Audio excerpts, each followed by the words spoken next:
You have seen the advertisements. The lion and the man are facing each other. The man upstanding, hands clenched, his look defiant and terrible. The lion crouching. Who will win? The man, without doubt. He has what the beast lacks: willpower. And at the bottom of the page is the triangular clipping which you cut out and send for the book on how to acquire it. Or perhaps the advertisement promises you a $10,000 a year position. Nothing less than $10,000 a year seems capable of attracting the present-day reader of 20-cent magazines. And those positions, one learns, are reserved for the men of willpower, not forgetting the capitals. The advertisements portray bizarre ideas about the will and willpower. Anyone who has the remotest notion of psychology might be led from them to suspect the advertised course.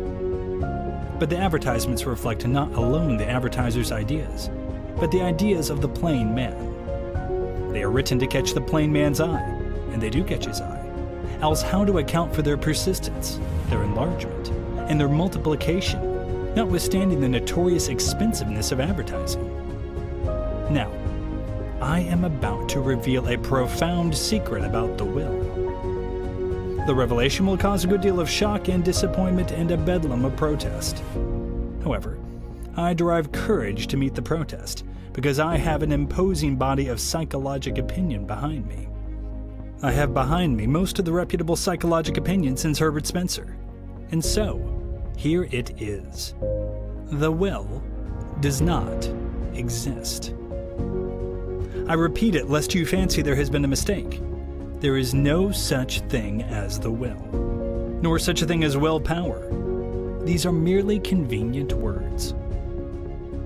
Now, when a man denies the existence of the will, he is on dangerous ground. It is as though he were to deny the existence of the tomato. Yet I do deny that the will exists in anything like the same sense that the tomato exists. The tomato is a definite entity. You can pick it up, handle it, feel it, or throw it at the person who denies its existence. And this evidence of reality may convince him. But I am not so crude nor so fatuous as to deny the existence of the will simply because you cannot feel it or taste it. I do not deny it simply because it is not material and tangible. I deny it because it is not even spiritual. The plain man's conception of the will is utterly and grotesquely wrong, and he must be shaken from it violently. The popular conception seems to be that the Creator, having decided that a man might want to have a brain to use upon occasion, bethought himself about the ingredients, and dropped in first a memory, then an imagination, then a will, and then a power to reason. Though popular conception is vague on the details, it is probable that the last was a small parcel, wrapped in prejudices to protect it from strain. But the Creator could have left out the will, and no one would have been the wiser. Proof of it is that so few of us were. It was only recently that psychologists began to suspect its absence. You are making a gesture of impatience. This is a little too stiff, you say. There is a limit to which you can impose on me. I know when a man shows a will and when he doesn't. I have met strong-willed men, and I have met weak-willed men, and I know the difference when I see it.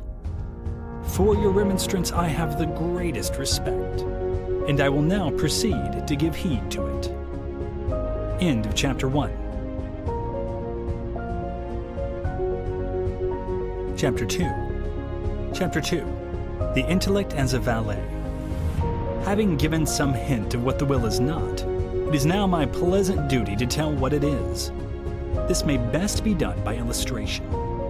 You resolve to abolish late nights. 2 nights out a week will be your limit. No night out later than midnight. It doesn't pay. A man loses sleep. He hurts his health. He isn't as fresh as he ought to be for work. He is just frittering his time away and getting nowhere and not improving himself evenings, and it's expensive, and... So, you resolve to cut it out. With a free conscience, you make your 2 engagements for the coming week. About Monday noon, Jones drops around at the office. there is a little game of poker towards some night that week when they can get the crowd together.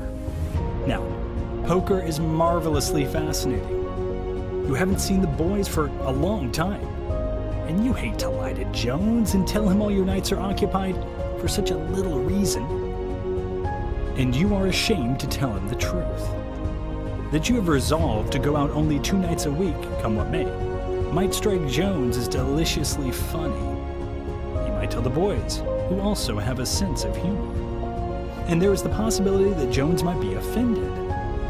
So you look straight before you, undecided for a minute or two, or you make feeble excuses, not your real ones, which are easily overridden by Jones, and you end up thinking to yourself that you will not count this week or that you will make up for it the week after.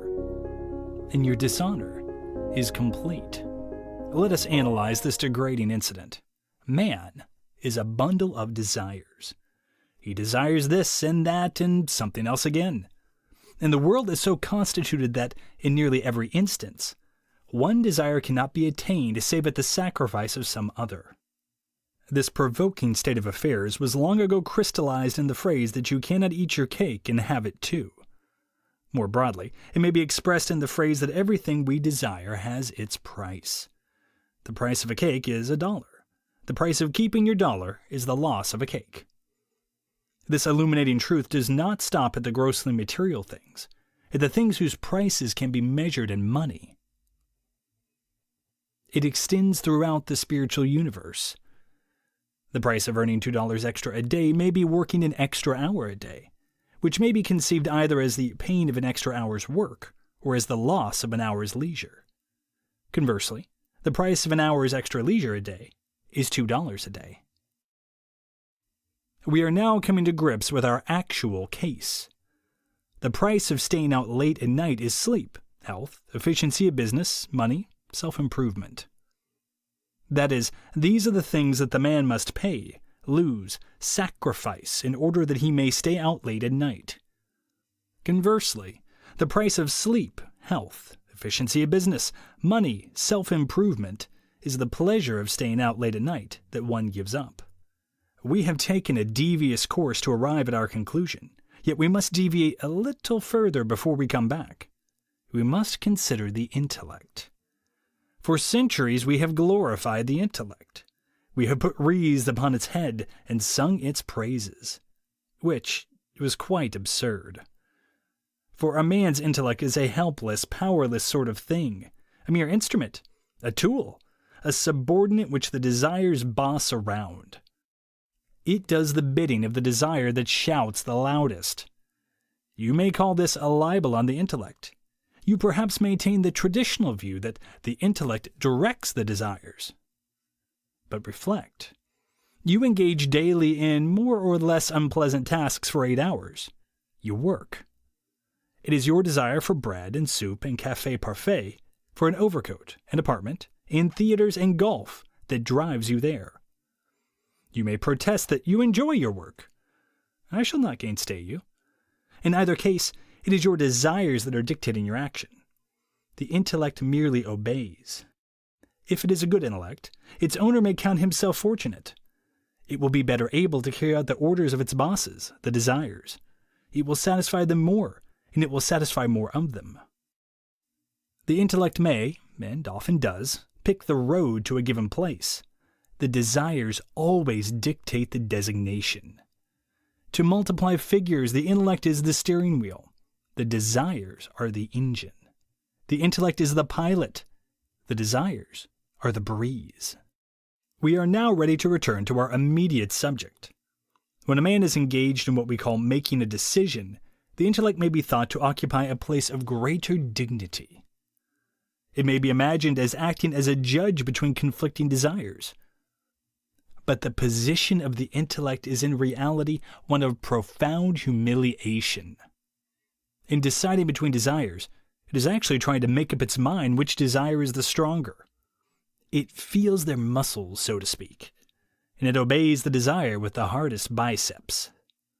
Now, every decision is not merely a selection from among desires. One desire may be so overpowering that all others cringe before it. They are merely brushed out of the way. The function of the intellect, then, in making a decision, is to select from alternative courses the one which most promises to fulfill this supreme desire. I could fancy you rebelling at this point, if in fact you have not done so long ago. What you say may be very true about some people, I can hear you saying. But suppose I refuse to allow my intellect to be bullied around in this shameless manner. Suppose I choose to have my intellect snap its fingers at all my desires and say, hereafter, I will be master. What becomes of all your fine analysis then? This question, my dear sir, is not so formidable as it looks.